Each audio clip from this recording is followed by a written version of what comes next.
أعوذ بالله من الشيطان الرجيم. بسم الله الرحمن الرحيم. عما يتساءلون عن النبأ العظيم الذي هم فيه مختلفون. كلا سيعلمون ثم كلا سيعلمون. ألم نجعل الأرض مهادا والجبال أوتادا وخلقناكم أزواجا وجعلنا نومكم سباتا وجعلنا الليل لباسا وجعلنا النهار معاشا وبنينا فوقكم سبعا شدادا وجعلنا سراجا وهاجا وأنزلنا من المعصرات ماء ثجاجا لنخرج به حبا ونباتا وجنات ألفافا. إن يوم الفصل كان ميقاتا يوم ينفخ في الصور فتأتون أفواجا وفتحت السماء فكانت أبوابا وسيرت الجبال فكانت سرابا.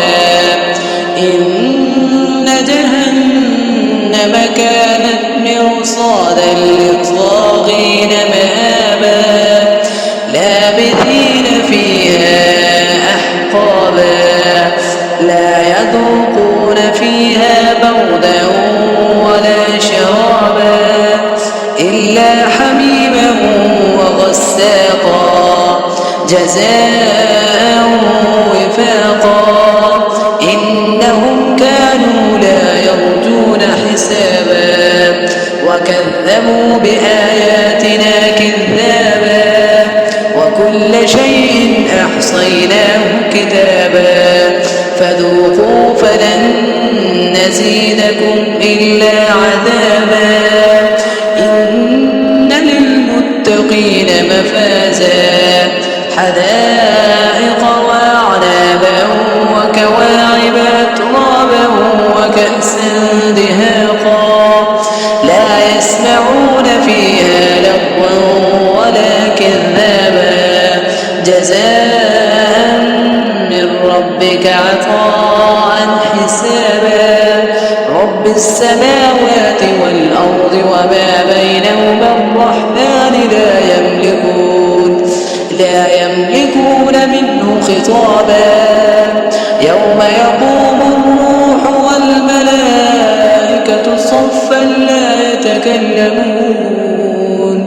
لا يتكلمون إلا من أذن له الرحمن وقال صوابا.